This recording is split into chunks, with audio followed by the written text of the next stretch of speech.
तो चलिए बच्चों, काफ़ी सारे क्वेश्चंस हम लोग इस वीडियो में कवर करने वाले हैं। अगर आप भी क्लास 10th के छात्र हैं और आने वाले बोर्ड परीक्षा में शामिल होने वाले हैं तो ये वीडियो आप सभी के लिए बहुत ही इंपॉर्टेंट होगा। ठीक है, यहाँ से आप लोगों को जितने भी क्वेश्चंस मैं बताने वाला हूँ इस वीडियोज़ के माध्यम से, काफ़ी सारे इंपॉर्टेंट क्वेश्चन है वो सारे, और प्रीवियस ईयर्स में कई बार पूछे जा चुके हैं। ठीक है, तो ये सारे क्वेश्चन एनुअल वार्षिक परीक्षा के लिए है जो आप सभी के एग्जाम्स के लिए इंपॉर्टेंट है, और ये साइंस विज्ञान का है। ठीक है, मैं आपको पैटर्न बता दूं थोड़ा सा। 80 आपको ऑब्जेक्टिव रहेगा जिसमें से आपको सिर्फ और सिर्फ 40 का जवाब देना है।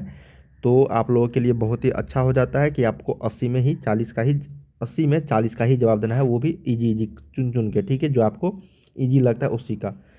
ठीक है, पूर्णांक रहेगा 80 मार्क्स का, 20 नंबर का आपका प्रैक्टिकल होता है। वीडियो को लाइक कर लीजिएगा, चैनल को सब्सक्राइब करके बेल आइकन को प्रेस कर देना, और वीडियो को हर जगह शेयर जरूर कर देना। ठीक है, ये ऑफिशियल वेबसाइट है इसी चैनल का, जाके आप लोग जरूर प्रैक्टिस सेट करना। गूगल पे लिखना starkstudy.com, वहाँ से आप लोग को लाखों छात्र पढ़ाई कर रहे हैं, तो आप भी यहाँ पे गूगल पे जाके सर्च करना, या फिर लिंक डिस्क्रिप्शन में दिया गया है बॉक्स में, आप लोग जाके प्रैक्टिस सेट कर सकते हो। ठीक है, तो चलिए हम लोग यहाँ पे शुरू करते हैं आज का इस वीडियोज़ के पहला क्वेश्चन, जो आप सभी के एग्जाम्स के बहुत इंपॉर्टेंट है और यहाँ से लगातार कई बार प्रश्न पूछे जाते रहे हैं। पहला प्रश्न हमारे पास कि पाइरूवेट के विखंडन से कार्बन डाइऑक्साइड जल तथा ऊर्जा देता है, और यह क्रिया कहाँ संभव होती है, मतलब कहाँ पे होती है। इंपॉर्टेंट प्रश्न है, लगा लो ये स्टार, और ये पूछेगा ही पूछेगा प्रश्न। ठीक है, और सभी को पता होगा कि जैसी पाइरूवेट का विखंडन की अगर बात करेगा तो आपको याद रखना है डायरेक्ट माइटोकॉन्ड्रिया। क्या याद करना है? माइटोकॉन्ड्रिया में होती है ये सब क्रिया। पाइरूवेट का विखंडन से कार्बन डाइऑक्साइड जल तथा ऊर्जा देता है, और यह क्रिया होती है माइटोकॉन्ड्रिया में। कहाँ पे? माइटोकॉन्ड्रिया में। तो एक का सही उत्तर बी के साथ चलेंगे हम लोग। बहुत ही इंपॉर्टेंट था ये प्रश्न, बहुत ही इंपॉर्टेंट था ये प्रश्न। ठीक है, चलिए सेकेंड नंबर प्रश्न देखते हैं क्या कहा गया हमारे पास। कहा गया है कि निम्नलिखित में से कौन सा पदार्थ लेंस बनाने के लिए प्रयुक्त नहीं किया जा सकता है। निम्नलिखित में से कौन सा पदार्थ लेंस बनाने के लिए प्रयुक्त नहीं किया जा सकता है? जल, प्लास्टिक, कांच और मिट्टी। ठीक है, तो ये आपका होता है मिट्टी। क्या होता है बच्चों? मिट्टी होता है। तो दो का सही उत्तर आपका डी यहाँ पे राइट हो जाएगी, मिट्टी। क्या हो जाएगा?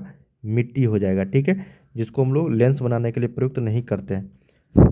थर्ड नंबर प्रश्न हमारे पास कि किसी बिंब का वास्तविक प्रतिबिंब समान आकार का प्राप्त करने के लिए बिंब को उत्तल लेंस के सामने कहाँ पे रखेंगे। देखिए, उत्तल लेंस की बात कर रही है यहाँ पे, लेंस बदल दिया जाता है। ठीक है ना, कभी अवतल दे दिया जाएगा, कभी आपको समतल दर्पण होती है। ठीक है, समतल।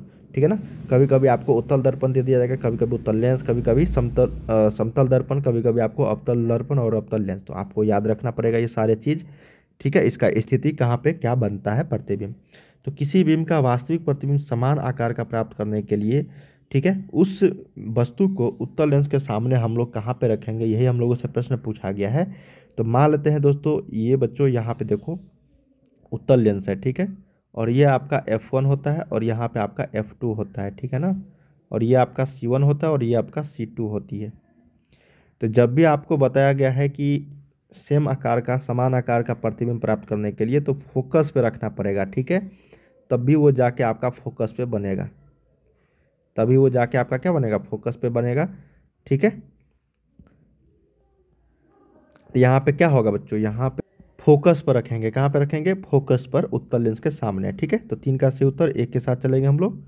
जब भी देखो, याद रखना कि उत्तल लेंस में जब भी आपको बात किया जाएगा कि समान प्रतिबिंब बनाने के लिए कहाँ पे वस्तु को रखेंगे हम लोग, तो फोकस पर रखेंगे। ठीक है, ये स्थिति आपको याद रखनी पड़ेगी। अगला देखते हैं, समान दृष्टि से, सामान्य दृष्टि से वयस्क के लिए सुस्पष्ट दर्शन की अल्पतम दूरी, कभी कभी यहाँ पे न्यूनतम दूरी भी होता है। क्या होता है? न्यूनतम दूरी लगभग होती है, वो होती है 25 सेंटीमीटर, न कि यहाँ पे 25 मीटर। ये होता है आपका 25 सेंटीमीटर। ठीक है, क्या होता है? 25 सेंटीमीटर। इसी को कभी कभी लिख जाता है 0.25 मीटर। ठीक है, 0.25 मीटर, तो ये भी 25 सेंटीमीटर के ही बराबर हुआ। समझ में आ रही ना? तो यहाँ पे 4 का क्या हो जाएगा? सी आपका राइट हो जाएगी। फिफ्थ नंबर है कि लोहे की परमाणु संख्या क्या होती है। देखिए, लोहे की, जिसको हम लोग Fe से निरूपित करते हैं, तो Fe की परमाणु संख्या क्या होगा? तो ये होता है आपका बच्चों 26 होता है। क्या होता है? 26 होती है। तो ऑप्शन नंबर यहाँ पे बी जो है ये राइट हो जाएगी। सिक्स नंबर है कि कोई विलयन अगर लाल लिटमस पत्र को नीला कर देता है तो उसका पीएच जो होगा वो क्या होगा। देखिए, मैं इसको एक ट्रिक बता देता हूँ क्लास 10th के लिए, इससे हार्ड आपको नहीं पूछेगा, और ये ट्रिक आपको क्लास 10th बच्चों के लिए हमेशा लागू रहेगा। ठीक है, देखिए अगर कोई विलयन नीला लिटमस पथ को लाल कर दे या फिर लाल लिटमस पथ को नीला कर दे, तो चार ऑप्शंस में से आपको तो ऑब्जेक्टिव ही बनाना है जिसमें यहाँ पे गोला भरना रहेगा। ठीक है, मैं जो जानता हूँ उसके लिए तो सही है, जो नहीं जानता है ना उसके लिए मैं बता रहा हूँ। अगर एग्जाम में आप भूल जाओ कि क्या लगाना है तो मैं आपको बता दूँ यहाँ पे कि जब भी आपको लाल लिटमस पत्र को नीला या फिर नीले लिटमस पत्र को लाल कर देगा तो उसका पीएच वैल्यू क्या होगी, चार ऑप्शन दिए जाएंगे आप लोगों को। ठीक है, तो आप एक गौर करना, चार में से तीन ऑप्शन या तो आपको 7 से कम रहेगा, ठीक है, या तो तीन ऑप्शन 7 से ज़्यादा रहेगा।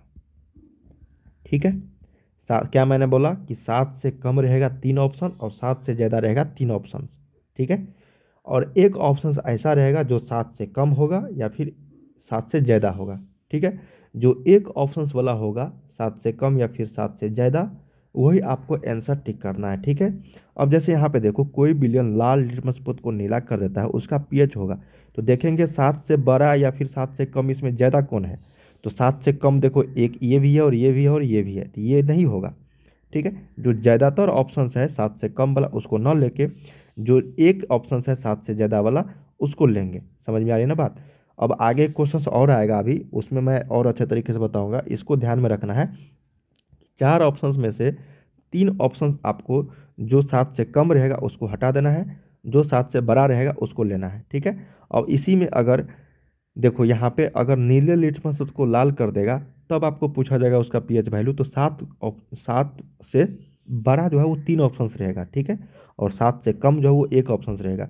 तो याद रखना है आपको कि 7 से कौन ऐसा ऑप्शन है जो एक में ही बड़ा है या फिर कम है। ठीक है, हमको तीनों नहीं देखना है। समझ में आ रही है ना। चलिए ऑप्शन नंबर यहाँ पे 6 का बी हो जाएगा, और जिसको पता है वो तो बना ही लेगा कि लाल लिटमस पथ को नीला कर देता है, वो होता है आपका क्या होता है, क्षार होता है। ठीक है, चलिए अगला प्रश्न देखते हैं हम लोग। अगला प्रश्न हमारे पास 7 नंबर के आधुनिक आवर्त सारणी में वर्गों की संख्या कितनी है। तो देखिए वर्ग आ गया, ग्रुप आ गया। ठीक है, ये क्या आ गया, ग्रुप आ गया। तो ग्रुप की संख्या कितनी होती है, टोटल 18 होती है भाई। तो 7 का बी। 8 नंबर हमारे पास प्रश्न है कि CHO, देखिए उससे पहले प्रश्न था OH ग्रुप। ठीक है, ये था, इसको हम लोग एल्कोहल ग्रुप के नाम से जानते हैं। ठीक है ना, जब CHO रहेगा तो ये आपका एल्डिहाइड ग्रुप का हो जाता है। तो यहाँ पे ए जो है ये राइट हो जाएगी। 9 नंबर प्रश्न हमारे पास कि निम्नलिखित में से कौन सा पद विद्युत परिपथ में विद्युत शक्ति को निरूपित नहीं करता है। तो हम लोग जानते हैं तो बच्चों कि P बराबर होता है आपका VI। क्या होता है, P बराबर VI होता है ना। और एक फॉर्मूला और जानते हैं हम लोग, V बराबर होता है IR। यहाँ से एक बार I का वैल्यू निकालेंगे तो वो हो जाएगा V बटा में R, एक बार R का वैल्यू निकालेंगे तो ये हो जाएगा आपका V बटा में I। ठीक है, अब यहाँ से क्या करेंगे, P हमको विद्युत शक्ति निकालनी है, तो P बराबर VI एक होता है, तो ये आपका एक सही हो गया। P बराबर एक और फार्मूला हम लोग निकालेंगे, यहाँ से V का मान हम लोग IR रख देंगे। V का मान क्या रखेंगे, IR रख देंगे। तो V के जगह पे IR और जो पहले से है वो I, तो ये हो जाएगा P बराबर आपका I²R, क्योंकि 2R हो गया तो I²R, ये भी आपका P हो गया। ठीक है, अब हम लोग क्या करेंगे, एक और P का वैल्यू यहाँ पे V का मान हम लोग IR रखें, तो I का मान यहाँ से हम लोग क्या रखेंगे, V/R रख देंगे। I का मान क्या रखेंगे हम लोग, V को रहने देते हैं क्योंकि P बराबर VI होता है ना, तो V को रहने देंगे और I का मान यहाँ से रख देंगे V/R। तो ये हो जाएगा P बराबर V² बटा में R। ठीक है, और एक और हम लोग फार्मूला निकाल सकते हैं यहाँ से, P बराबर V नहीं निकाल सकते हैं। ठीक है ना, क्योंकि यहाँ पे दो ही निकलेगा। ठीक है, क्योंकि R का वैल्यू तो P बराबर VI में आता ही नहीं है। तो ये तीन फार्मूला जो है इसका सही होता है, एक ये वाला और एक ये वाला। ठीक है, देखिए हुआ ना, 1 2 और 3। लेकिन ये जो है IR², ये आपका विद्युत परिपथ में विद्युत शक्ति को निरूपित नहीं करता है। तो आपको 9 का बी हो जाएगा। मैं आपको अच्छे तरीके से समझा दिया हूँ ताकि आपको इस तरीके के प्रश्न पूछे जाएंगे एग्जाम्स में, तो आप बना पाओ अच्छे तरीके से। ठीक है, चलिए अगला देखते हैं कि विद्युत धारा उत्पन्न करने की युक्ति को क्या कहते हैं। देखिए विद्युत धारा उत्पन्न करने की युक्ति को हम लोग बोलते हैं जनित्र बोलते हैं। क्या बोलते हैं बच्चों, जनित्र बोलते हैं। ठीक है, generator, option number A. 11 number है कि लघु पथन के समय परिपथ में विद्युत धारा का मान क्या होता है। देखिए जब लघु पथन होता है, शॉर्ट सर्किट, लघु पथन मतलब शॉर्ट सर्किट, के समय उस सर्किट में विद्युत धारा का मान जो है वो क्या होता है, तो ये बहुत अधिक बढ़ जाता है। क्या होता है? बहुत अधिक बढ़ जाता है। तो 11 का सी यहाँ पे राइट आंसर हो जाएगी। 12 नंबर है कि निम्नलिखित में से कौन जैव मात्रा ऊर्जा स्रोत का उदाहरण नहीं है। देखिए, जैव मात्रा ऊर्जा स्रोत का जो उदाहरण नहीं है, यही हम लोगों से पूछा गया है बच्चों। तो ये आपका नाभिकीय ऊर्जा, जस्ट हम लोग जैव मात्रा में कभी कभी आप लोगों को बायोगैस दिया जाएगा, तो उसको भी याद रखिएगा, बायोगैस। ठीक है, तो लकड़ी, गोबर गैस और कोयला, ये सारे जैव मात्रा या फिर कोयल बायोगैस का उदाहरण है, लेकिन नाभिकीय ऊर्जा ये आपका बायोगैस का उदाहरण नहीं है, जैव मात्रा ऊर्जा स्रोत का उदाहरण नहीं है।